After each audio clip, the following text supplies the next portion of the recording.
Welcome, I'll be reacting to Space 1999, Season 1, Episode 17. This is not a market substitute. Please support the original. How is Paul, Commander?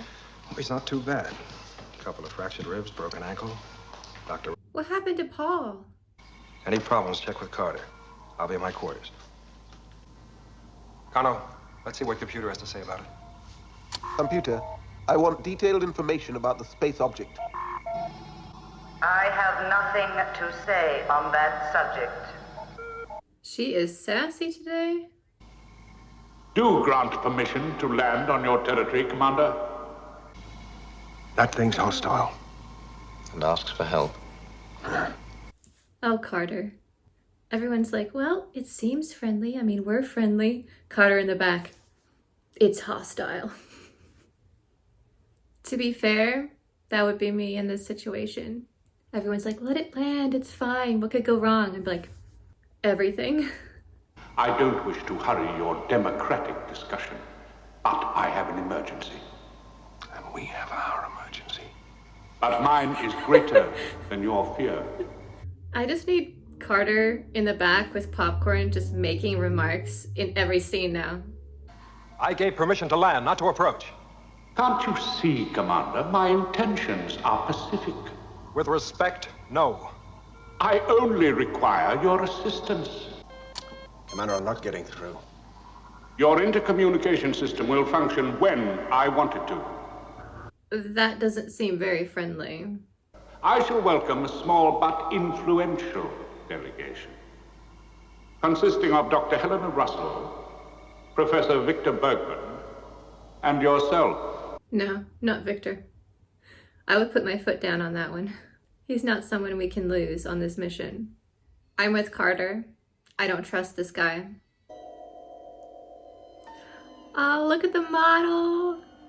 Ah. This is a new shot. That is adorable. Greetings, Alphonse. This is the best model ship yet. This is an amazing design. Whoa. This might be my favorite ship. Is Helena wearing heels right now? That's what it sounds like. With the Foley design.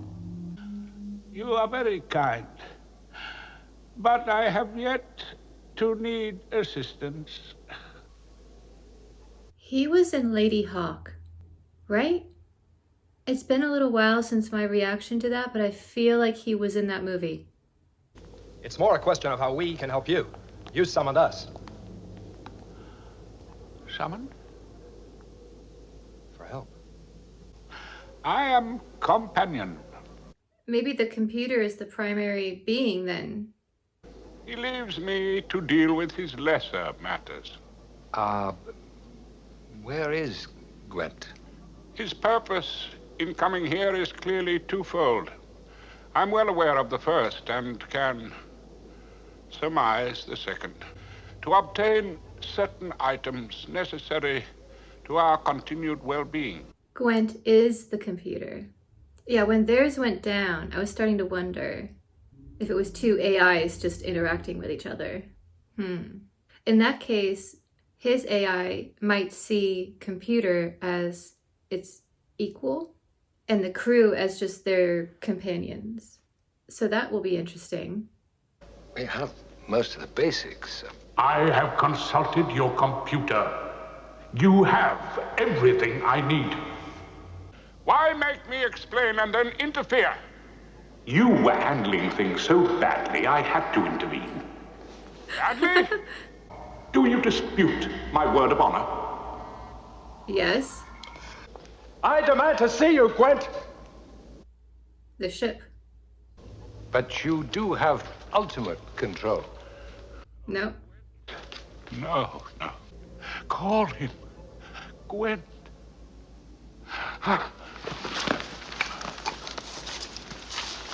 This gentleman is elderly and won't be able to care for the machine much longer. I feel like Gwent is going to demand a member of their crew. That's my theory. You will get your supplies when we are back on Alpha. No, Commander, no. None of us here, not you, not I, can stand up to him. Clearly, with Gwent in charge, he could just jettison all the crew or get rid of all the oxygen. I feel like Commander Koenig doesn't have any bargaining chips right now. If I were him, I would just do what is needed to keep everyone alive and safe. This computer doesn't value life.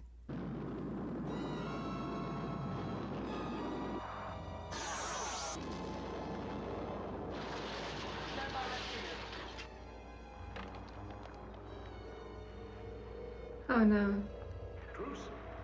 I said there were two reasons we came here. I am the second one. A replacement. Think of me at my best. I leave you to his dreadful mercy.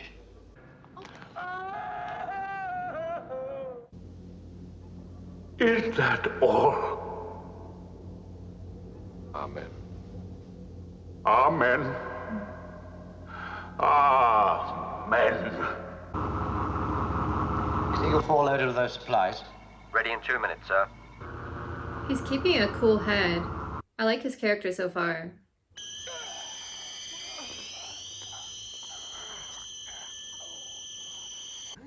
Your hostility tires me.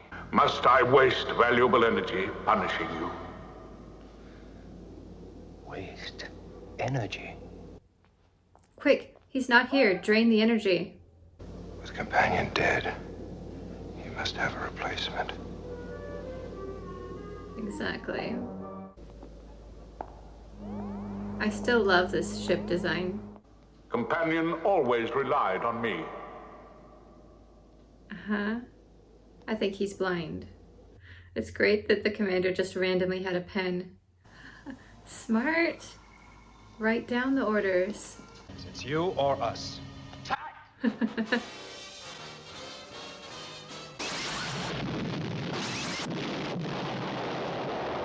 Okay, this episode has the best models. Hands down.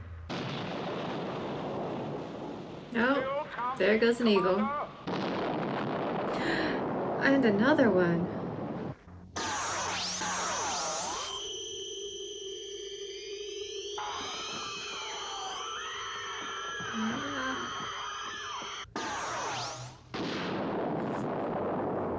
Oof. Words appeal to you. He was surrendering when Gwent destroyed that last eagle. That was just pure spite on the computer's part. You will stay with me as my companions for as long as you both shall live. Oh no. Now, get those supplies. Do I detect a weapon? No. No, this is a comlock. It's part of our intercommunication system. Indeed.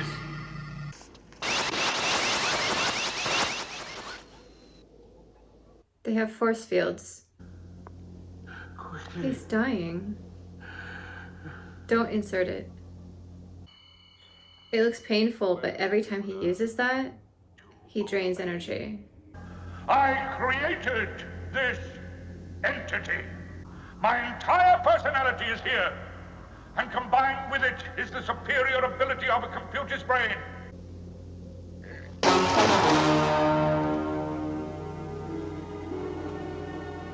Bold move.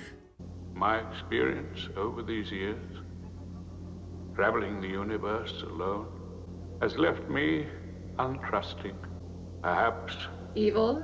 paranoid. A little bit.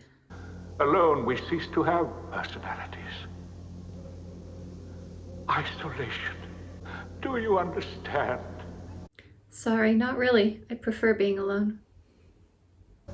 I welcome my release. Could you use a piece of that to kind of partially power it up? Yeah. Just enough to open the door. I guess he kind of feels bad. Get out of here. You don't know how long it will last. Goodbye, dear friends. Dear friends, you destroyed 3 of their eagles. Oh, self-destruct.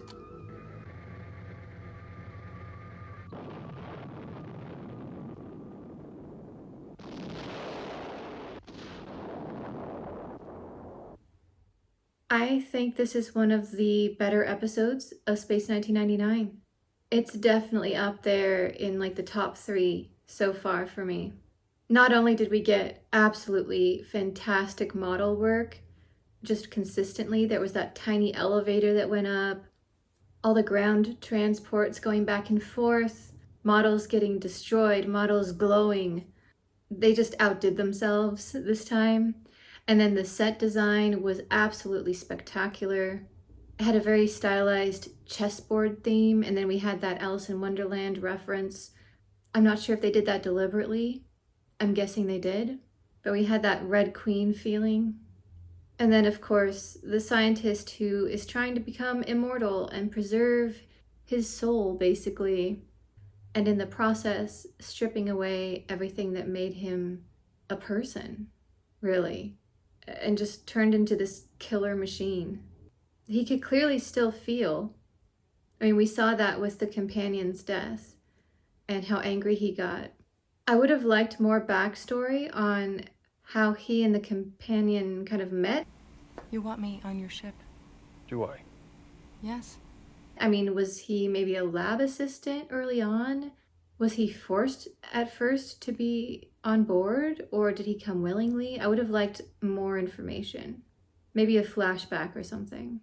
And that ending was kind of tragic, of basically saying, I would rather die than be alone.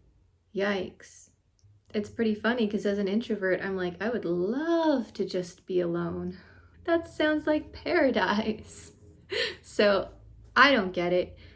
However, clearly he's an extroverted scientist, and they were trying to make the point of people do better when they're able to play off another person. I don't think that our personalities are defined by other people. I admire this as a fantastic, interesting philosophical concept. I totally disagree, personally.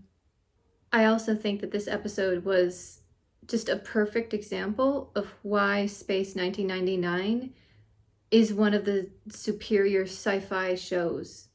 It really makes you think and consider your own beliefs. It challenges that, and it does so in a really interesting, exciting way. It's not just a bunch of people sitting around at a table talking. It shows, it doesn't tell, if that makes any sense. And yet it's not preachy. Like, even though I didn't agree with the concept, I didn't feel unheard as an audience member. I was like, yeah, we're looking at this, we're considering it as a concept and ruminating on whether we need companionship as humans or if we can function on our own. And I can see arguments for both sides. This might be my number 2 episode so far.